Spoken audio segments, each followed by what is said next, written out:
Today we're going to look at importing data, importing a data file, a data frame using a path name so that you get comfortable bringing in files on your hard drive, looking at some various R structures that we have, strings and factors and dates and so on. Parsing a vector. Parsing means extracting certain pieces that match a certain feature. And we'll also be parsing a file in this section as well. So importing and identifying pieces of a file.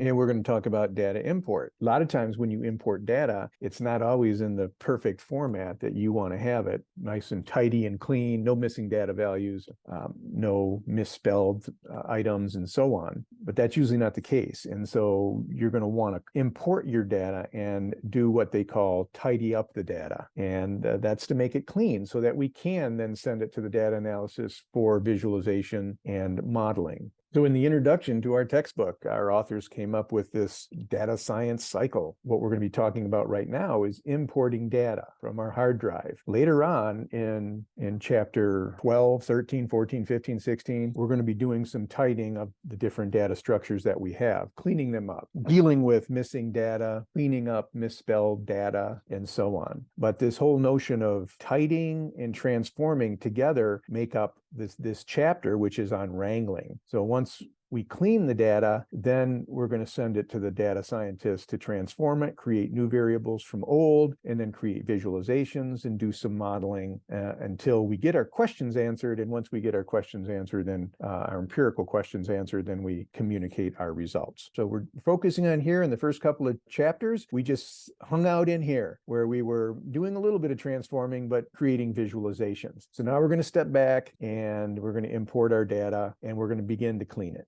Okay, so the first part of this section says, we're going to learn how to load our files with this function called readr. It's a readr package. There are lots of pieces to it, but they're all very similar. So as soon as you learn how to use one, you can use the other. The read CSV will read comma delimited files or CSV comma separated files. And in the next one here, CSV2, those are files where the data values are separated by semicolons. Sometimes the data are separated by tabs. This is how you read that data. And sometimes they're separated by something else, in which case you have to specify what that delimiter is. Sometimes the files are fixed width, and if you do use this function, you're probably going to have to use it in conjunction with FWF position. Read table, read log are others as well. So let's take a look at read CSV. I gave you a temporary file, just contains, I think, 20 different values in it on the e-learning site. So make sure you go download that file, and you need to know where you save it. So I save all my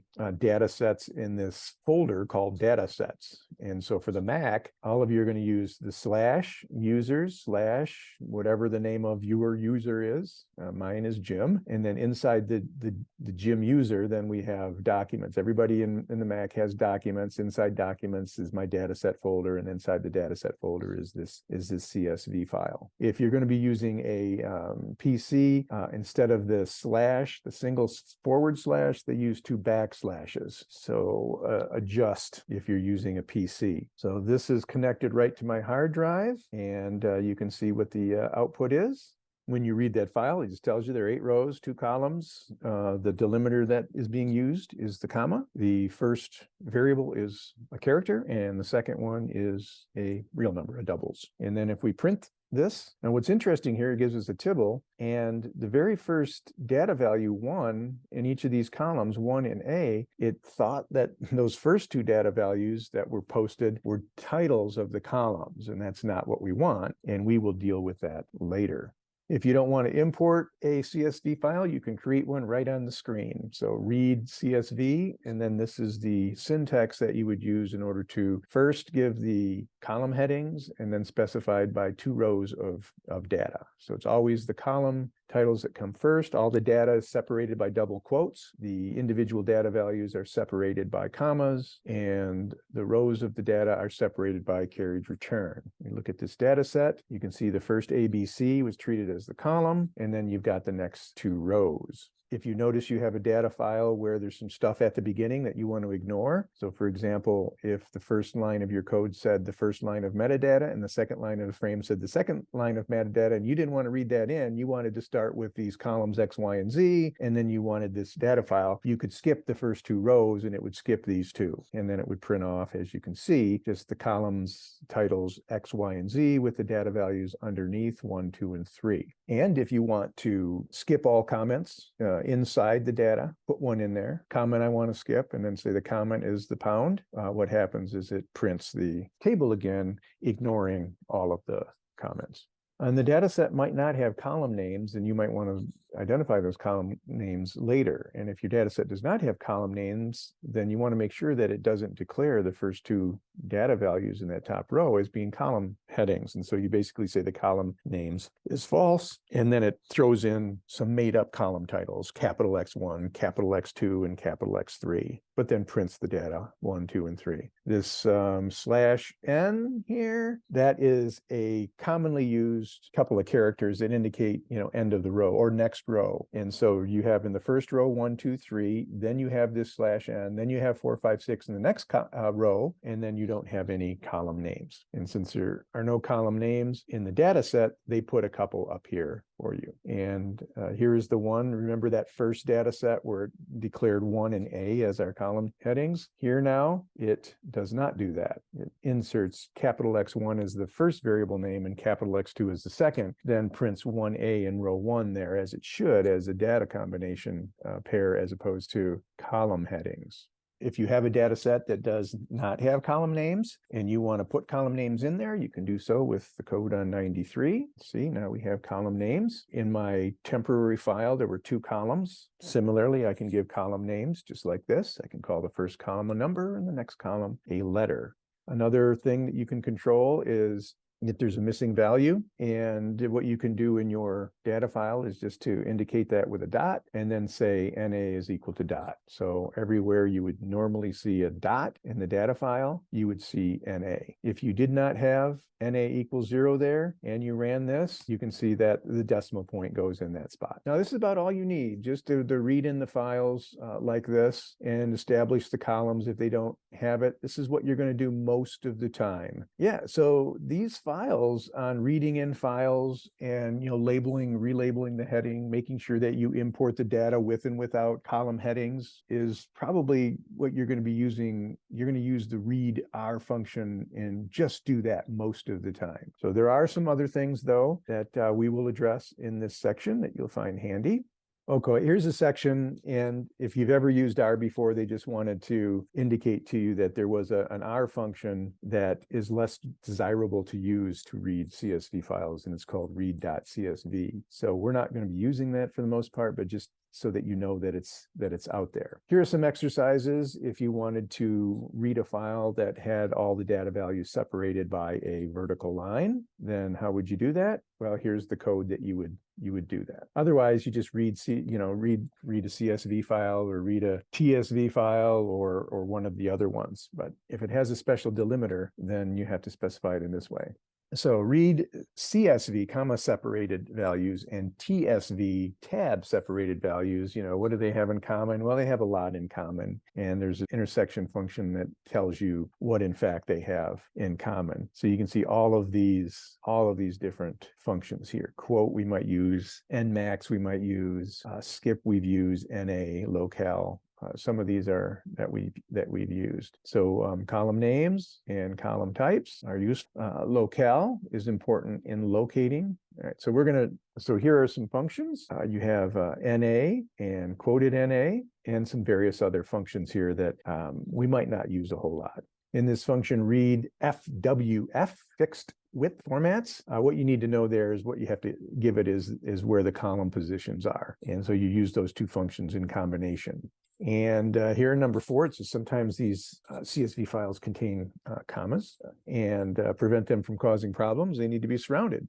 by a quote character, or like a double quote or a single quote. read_CSV assumes that the quoting character will be the quote. So the delimiter here is the comma, X, comma, Y, okay? And then the next row, and then we have 1, comma, and then all of this in quotes. And so they want to tell it that the quote we're going to use is a single quote, and this comma right here is not the delimiter. The quote puts that in parentheses. So we have X, Y in the first row, and then 1, and then this whole thing AB in the second. So we give the assignment statement, we declare the delimiter to be the comma, but note that the quote is the single quote, so that comma between A and B is not going to serve as a delimiter. So you can see in column X prints 1, and column Y prints AB. Here's another version of it that will get you the same thing. So here are a bunch of example CSV files, and you're supposed to tell what happens when you run the code. Well, okay, so we're going to read this CSV file. We have A, B in the first row, and then we have a carriage return, and then we have 1, 2, 3. So first row has 2, and the second row has 3, and the third row has 3. So I wonder what it's going to put in that first row in that third spot.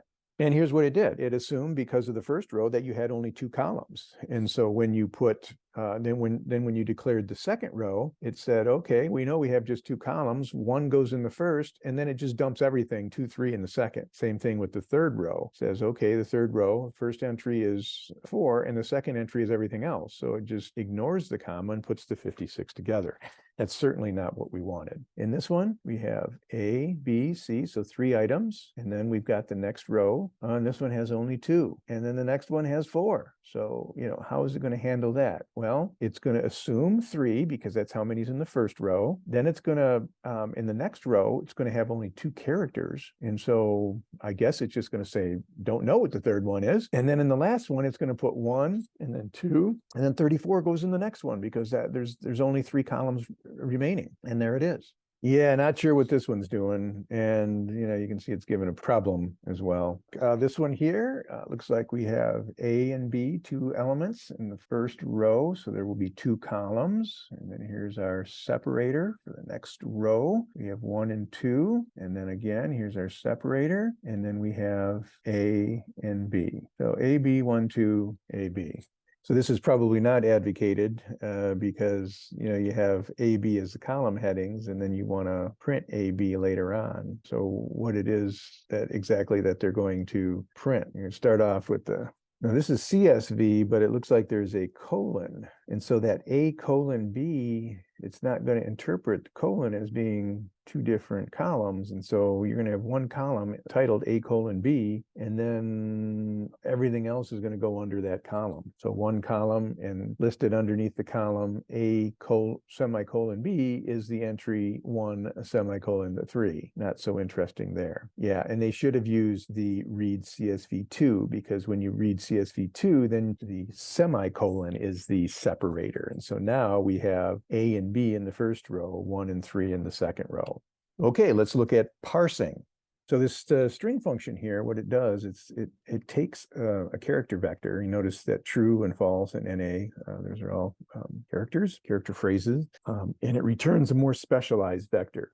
Could be a logical vector, could be an integer vector, could be a date vector. So we have this, take the string and then parse it into a logical vector. When they do that, you can see that you have a logical vector. It has dimensions 3. The first is true, the second is false, and the third is NA. And this is a new vector. And this one here, we're going to parse integer. So you see 1, 2, and 3 in quotes. Those are characters. Let's see if it can convert them to integers. And there you see it did. In the last one, you have 2 date fields. They were strings, and you want to parse them into the date field. And so you can see when you do that, it says, yeah, here are 2 dates from date 1 to date 2, and it lists those 2 values. So you have all these parse functions, and they all work kind of the same way. The first thing that you want to enter in is your vector. It could be a string vector, character vector. And then notice that in some cases, you'll have the dot for a missing data value. And you want to say NA is equal to the dot. So when you parse out the integers, it's going to get rid of all those quotes. And where you see that period, it's going to put in the NA. If parsing does not work, then you will get an error. So for example, if you want to parse as an integer and a couple of values at the end are not integers like ABC and 1, 2, 3, it'll say, hey, I had some difficulty parsing those last 2. And then notice when you print out that table, that those values that it was unable to parse, the ABC and the 123.45, it just indicates that we're not going to print those out. Now, if there are a lot of problem data values, then you might want to use this problems function and then go address them one at a time. So in this case, it's just the third and the fourth data value.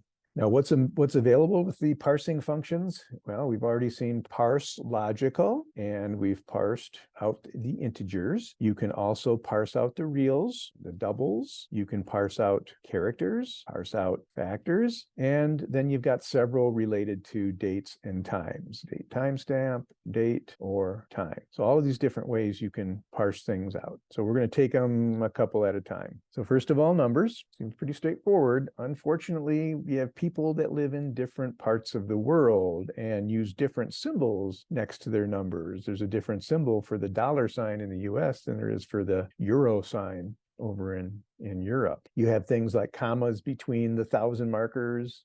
Sometimes decimal points are used in place of commas in numbers. Sometimes it's the other way around. So this is a real number, 1.23. And so when you parse that out, you should get that number. Now, when you have the other way of formatting a number with a comma, 1,23 means what would mean in the US 1.23. And so what they're saying is that they use the locale mark and say that the locale mark is a comma. And then when it sees that comma, it'll convert it to a decimal point. It assumes the default is that we're going to have the US version, the decimal point. Most of the time, your data values will come with the decimal point. But if you do have a data file that uses the commas, you're definitely going to want to give this parse command here. This parse double command where you convert the commas into decimals might be handy. We can parse numbers, and what this does is get rid of all the garbage inside quotes that is not a number. So when you have the $100 with the dollar, parse it out, you get 100. Parse out 20%, gets rid of the percent sign, and you get just a 20. If you have it costs $123.45 in a sentence like that, and you want to parse out the number, it's just going to give you the 123.45. Get rid of all the text that surrounds it. In America, we use the dollar sign and commas, and when you parse using the parse number format, in Europe, they use decimal points instead of commas. You could use this locale argument and basically say that the grouping mark is the decimal. And then when you run this, you just get the parsed number. In Switzerland, they use like a quote to represent the groupings of the thousands. So you can just specify the different grouping and you parse out the number. You can parse out strings, character to raw, and then Hadley is in quotes, character to raw. What it does is it takes each one of the letters in Hadley, H-A-D-L-E and Y, and it converts them into their ASCII code. So the H is 48 and the A is 61 and so on. And so it just prints out those numbers. Looks like the L is C3, hexadecimal numbers. Now, these characters are encoded, and there's different codes.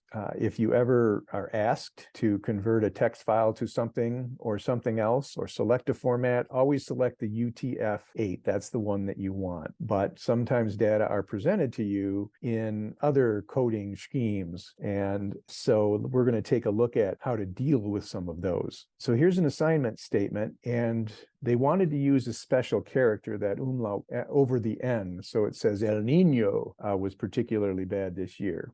So they give you the character symbol for that, and looks like a bunch of gibberish. So you can see it basically runs it exactly as it has in quotes. And X2 is the same thing. Now, X2, you've got this /X82 and /XB1. These are characters from the Korean language that put together to form a word of some sort. So notice that a bunch of gibberish. Now, to fix the problem, we could parse the character and then say, oh, the encoding is Latin 1. Latin 1 is how you're going to get that umlaut, and that's what it should look like. El Nino was particularly bad this year. And then this other one here, if we use the encoding shift-JIS, then it gives us the codes. I'm not sure if that's in Japanese or if that is Korean or something else. Now, a lot of times you're going to see code like that line that we just generated and have no clue what's going on. So let's see what it would guess the encoding would be on the Nino version. All right, so it thinks that it's either ISO 8859-1 there's a 46% probability that it's that one. Or the other one that has a slight chance, about half the chance, is this other one. And then when we go to guess the encoding of the X2, it gives us, there's a 42% chance that it's KOI8-R. Once you get those numbers, then you would come back and you'd be able to change the encoding to one of those after it guesses. Let's take a look at factors. Yeah, factors are like categorical variables like color, where there's a known set of possible values like black and brown and blue and orange. And you can do this parse factor command, and it generates a warning whenever an unexpected value is present. So if fruit is declared to be this vector apple banana, and you want to parse the factor with all of these, and then levels are equal to the fruit, and here are the two levels, it's not going to understand this misspelling of banana. So let's see what happens. Yeah, it says that third value, that one we don't recognize. We recognize these other ones, but we don't recognize that one. And if we come back here and spell it correctly and run it again, then it says apple, banana, banana. And there are 80 levels of fruits, apparently. Now, if there are a lot of problematic entries, we're going to be using some tools later on that in the tidy data section that will deal with numerous erroneous data. Okay, dates and times.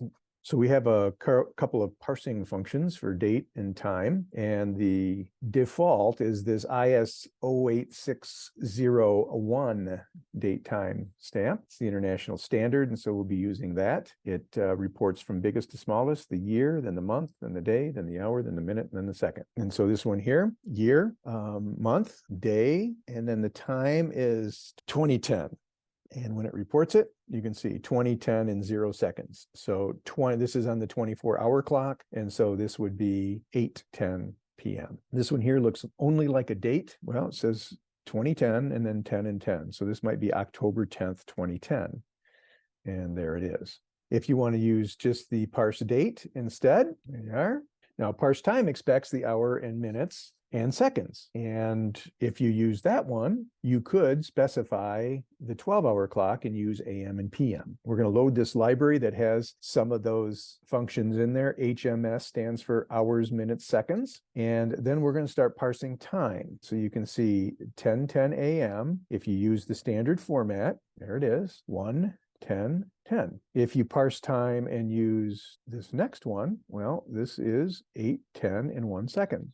Now, a lot of times the date data that is provided to you is not one of the standard formats, so you can build your own, as they say. So for the year, we're going to be using the % and capital Y if you want the year with 4 digits, and % lowercase y if you want the year in 2 digits. For month, if you want the month in 2 digits, do a lowercase m. If you want the abbreviated name like Jan instead of 01, you could use the lowercase b after the %. And if you want the full name January, then you could use the % b. For the day, you have 2 options. You have the %d, which gives you the 2-digit day, and then %e, which puts a space and gives you the 2 digits. For time, we have all of these possibilities. %i used with %p, because the %p gives you the AM or the PM indicator. %M is minutes, %S, integer seconds, and if we have OS, that's real seconds, and Z gives the time zone. If you have any non-digits in the time, then %period skips 1 non-digit character, and %* skips any number of non-digits. So the best way to determine, what format you're in, you can just go ahead and say, well, you can give it a sample in every case, and then this is lowercase m, lowercase d, lowercase y. What is that going to give us?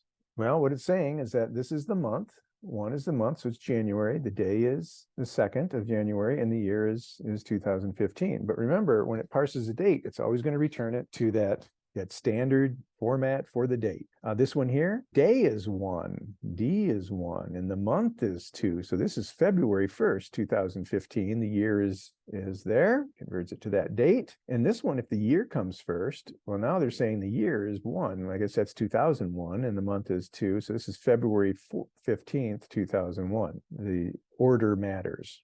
Now, if you're using %B, which is how you print the month in letters like JAN, the abbreviated version, or %B, which would write out the entire word January, That's wonderful if we're working in English, but for non-English names, you have to use the locale and say the locale is French. And so we have the day, 1, the month in French, right? January, and the year, capital Y, so 4 letters, and French. And then what it does is it returns the date in our standard format. Okay, so some exercises. What are the most important arguments to locale? Well, locale is a function inside the readr package. You want to know, you can just come over here and investigate.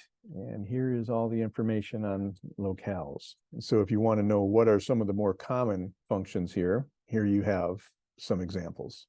So some mentioned would be time zone, date and time formats, how to indicate the numbers, whether you're going to use a decimal point or a comma, and encoding. What happens to the decimal point if you want to specify the decimal mark to be a decimal point and the grouping mark also to be a decimal point? This is going to give you an error because in R, the decimal mark and the grouping mark have to be different. One has to be a decimal and the other one has to be a comma.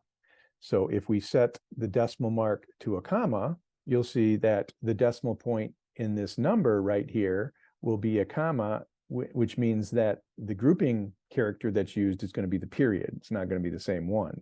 This is going to give us the same thing because it sets the grouping mark equal to the decimal point. All right, well, same thing. Grouping point, the grouping mark is the decimal point, so therefore the decimal has to be the comma. Now, if you flip it around and run this one and you say the decimal mark is a decimal point, this is the notation that they use in the US, then you can see here's a standard way of representing numbers with the decimal point as the decimal point and the comma as the grouping symbol. And we can do the grouping mark to be the comma as well and get the same format. Okay, so inside locale, you can use the date format or time format options inside.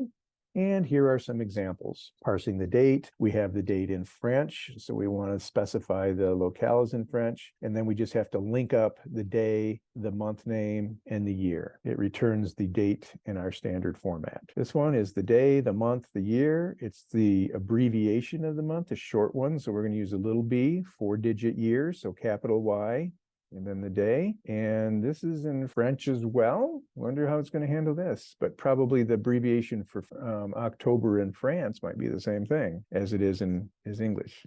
Now, if you happen to have dates and times that are non-standard format, you can still export them into the standard format that we want using this command here. So local custom, the timestamp might be unusual. And so we define the local custom to be how they declared here. So they got the day and then the month and then the year, seconds, minutes, and hours. All right, so here's our vector. It's a date custom. And if we just want to parse the date from something that looks like this, there's no way it's going to be able to do it because it's not in one of our standard formats. However, if instead we parse the date and we want to parse this, and then we say that the local custom is how they represent their dates, parse the dates based on this formula, then you can see that it gives us our dates in standard format. Now let's do another assignment and let's give a time as well. You can see when we parse the time, it gives us an error, but if we parse the time and then say the local is that local custom where we know how the dates and times are given to us, then it'll post those 2 times in standard time format. Okay, so here we're going to use locale again to define the date format of, say, Australia or something similar. Now, when we see something like this and we parse the date, it's going to think of that as February 1st, 2006. So for example, in Australia, this is their date format. And, they got slashes in here instead of the dashes. So when we try to run this one here, notice it uses the slashes, so it's going to not recognize that format. And even if we throw in the dashes, but the year's not listed first, it's going to give us a problem. We have to have it in that one specific form for it to recognize it. So to correctly parse the Australian dates, which uses the slashes, days first, then months, then years, we would use lowercase d with the %, then the slash in the middle, and then the month, and then capital Y because we want the 4-digit year. And then if you do that, and then come down here and run this weird looking date with the locale being the locale from from Australia. And there you see it, it's able to handle it. What's the difference between read CSV and read CSV2? One is comma delimited and the other is semicolon delimited. The most common encodings used in Europe and Asia, UTF-8 is the standard now. So that's the one that we're going to select. ASCII's been around forever. There are many European encodings,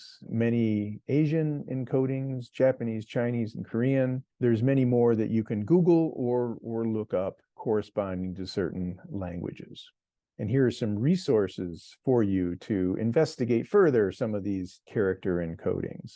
Yeah, so here's a fun one where we generate the correct format string to parse each of the following dates and times. And so let's take them one at a time. So let's load in all of these and run them just to make sure that we have all of these assignment statements, and we're going to recall them down here.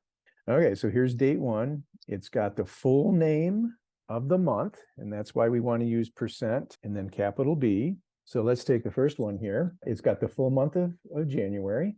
This is the month, and then it's got the day, and then a comma, and then a 4-digit year. So we want capital B, and then D, and then capital Y with the comma, and it returns it to our correct format. In this one here, we have the year, 4-digit year, that's capital Y, and then a dash, and then the month, but it's an abbreviated month, so lowercase m, and then we have the day as a 2-digit number.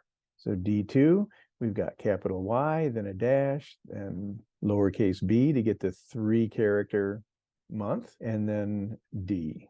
And there you have it. The standard format is to print the day in 2 characters. Okay, so day, and then abbreviated month, and then year.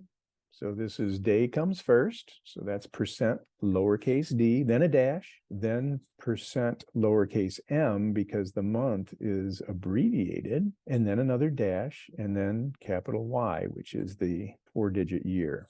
And that works. This one's going to print 2 different years, but if we want D4 and we want to convert it to those 2, we've got the full month. So that's capital M, the day, no punctuation, but the year is in parentheses. So let's see how we're going to do that one. Notice how the year is in parentheses down here, and the day in capital B, and it knows how to convert it. If you ever get one of these wrong, and let's get one wrong, it'll tell you. So this one here, December 30th, 2014. So December 30th, 2014. All right, so we have the dashes, and we have the 2-digit month, we have the 2-digit day, and we have the 2-digit year. So it's lowercase y, and that's the month, and then the day.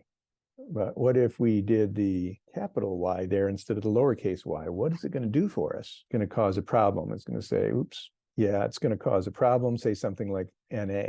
But as soon as we put it back to lowercase y, then it's going to put it into the correct format. All right, then we get a couple of times. You know, we got days here for Ds, and then times. 17:05, you know, that's 5 hours after noon, so that's 5:05 p.m. But it's just the first 2 digits are the hour and the last 2 digits are the year. And so to parse that one out, we want to parse time, and you can see that it's going time, hour first, side by side without any spaces or anything between them. And it gives you the time, minutes, and seconds, the 24-hour clock. T2 uses hour, minutes, and then real seconds, and then followed by a PM. So if you want to do that, you give hours. Notice that it has a colon, so you want to make sure that that colon is in there. And then if you're going to use the real seconds, you want the OS instead of just the integer S. And then %P means you're going to attach the PM, and it gives it to you in the correct time format. Okay, so now we're going to talk about parsing a file. And one of the features that R has is to kind of guess what is this thing that this data value that we're looking at. If I wanted to parse this thing out, what would it be? Oh, if I parse something like that, it would be a date. And if I guessed what the parsing on this thing would be, oh, it would be a time. And this one, oh, logical. Now this one, notice that these are integers, but why in the world wouldn't it say integer? Because it says double, a real number. And because what it does is it goes through the first 1,000 values and it declares based on those first 1,000 values what the number is. And it's going to assign these variable types according to how they appear in a list. And so since doubles comes before integer, it sees, yeah, all these are numbers. So it just declares they're real numbers. And so it declares them real numbers. We can change that later if we want. Numbers like 12 and 352 and 561. Or is that just one number? Yeah, so the way you have to read this is, since that whole number is in quotes, you got to read it as, a number over 12 million. So it is a number. Now, what if you have string with parse guess in there? Well, we know that's a date. And if it says the string of a date, it's going to guess that that is a date. Parse that guess. It's going to say that it's a date. So here's what it does. For logical, it looks only for trues and falses, or T's and F's. For integers, only numeric characters, and the negative sign. For doubles, decimal numbers, scientific notations, numbers. Number contains valid doubles with the grouping mark inside. So when it guesses one of these main types: logical, integer, double, numbers, time. And if none of those match, then it just treats everything like strings. The defaults don't always work for larger files because there's two big problems. One of the big problems with this is it only looks at the first 1,000 values. And so if you have, like, our diamonds file that had 336,000, huge numbers, the first 1,000, you might not see a whole lot of change. Think about the date field of months with large data sets. Then the date could be January 1st for many, many, many, many, many records, including the first 1,000. So it doesn't mean that if you have all integers in the first 1,000 rows, that the whole row, all of the rows are going to be integers. So this guess parser doesn't always work.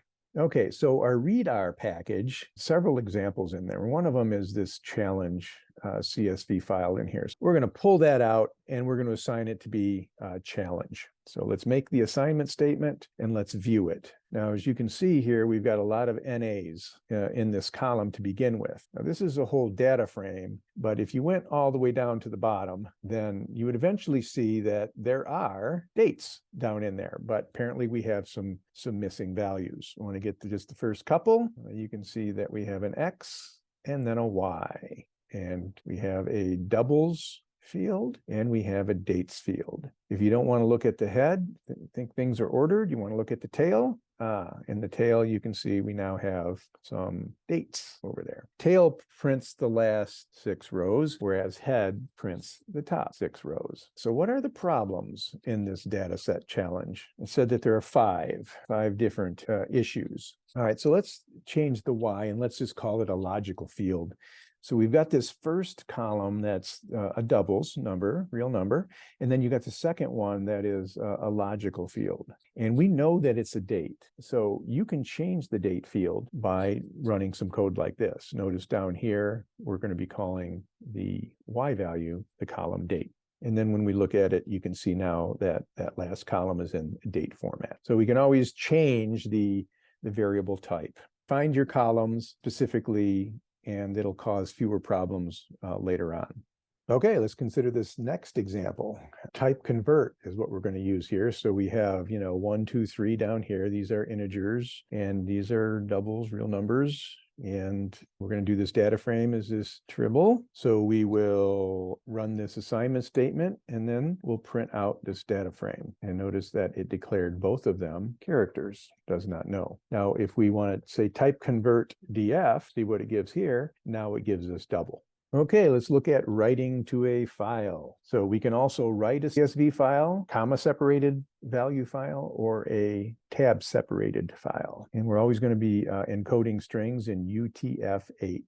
You can also export a CSV file to Excel with the write Excel CSV command. The most important arguments that you have to specify is you have to specify the data frame and then the location where you want to save it. So if I want to write a CSV file, I just do that, and it has been written. If I want to take that file and write it to Excel, it can do that as well. Now, these are not really where I want to assign those. I actually want to put those into, let's see if we can do it. We have users, and then my name, and then documents, and then math 225. No, I don't want that one. I want data sets instead, and then let's put it in there and let's see if it does it. Now yours is going to be different than mine but here is my path. Now, when I go then to my data sets, I should see this file. Now, let me change this one as well. I'll put all of this right in front, and I should have two different files. Maybe I'll call this one 2 just to know that it's in Excel. And then I will run this one. And that one also wrote. So let's go check out my data sets folder. All right, so we'll go into my documents folder and go to the data sets folder, find that, there it is. And let's sort, and there you see a couple. You see challenge CSV and the Excel file. So this is how you alter a data file inside R, and then when you write it, you actually have to select your path, and it writes that file, a data file or an Excel file, to your hard drive. When you do use that write command, sometimes you lose some information when you save to CSV, and they wanted to show you that here, that you can write this file, and then when you read it back in, you lose some information, specifically the variable type information is not accurate. If you do lose some information like that, you might want to try the write RDS and read RDS commands. You can also consider the feather package. Feather tends to be faster, but usually for what we do, just writing inside here, the write command is one that you could use. There are other types of data that you can read in. SPSS data, it's a special data analytics software, so is Stata and SAS, all of them. ReadXL reads Excel files, and you've got these other versions as well. DBI, okay, we're going to be pulling data out of database files online at some point during the semester, and there are other resources there for you as well. Okay, so we know how to read from our hard drive and print from our hard drive right now, and then pull specific pieces of data out as well. And this begins the part of data science where we work on wrangling.